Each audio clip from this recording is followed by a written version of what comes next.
Music by Jaydeep माही।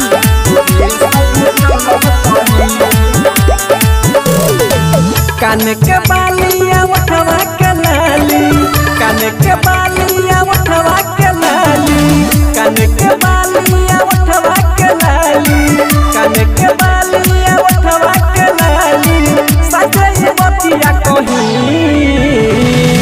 सजन बिना रहब नहीं, तोरे संगे चलब कहीं बलम बिना रहब नहीं, तोरे संगे चलब कहीं।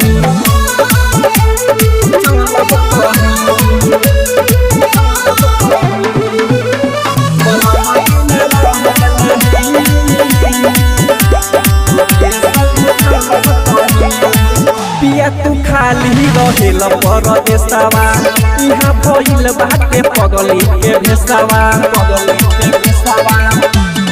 ए राजा पिया तू खाली रहेल परदेसवा, इहाँ भइल बाटे पगली के भेसवा।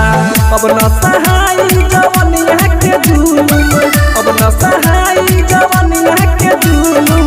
सजई बतिया कहीं सजन बिना रहब नहीं, तोरे संगे चलब कहीं बलम बिना रहब नहीं, तोरे संगे चलब कहीं।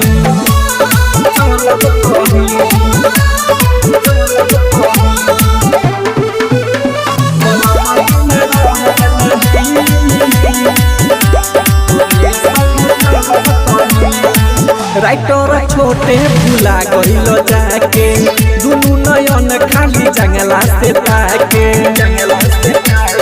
ए राजा सुनी ना, राइटर छोटे भूला गइल जाके, दुनु नयन खाली जंगला से ताके।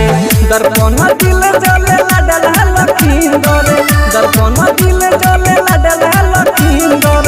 पियला रोजो मही सजन बिना रहब नहीं, तोरे संगे चलब कहीं बलम बिना रहब नहीं, तोरे संगे चलब कहीं। Mix by Aradhya recording studio चोरमा।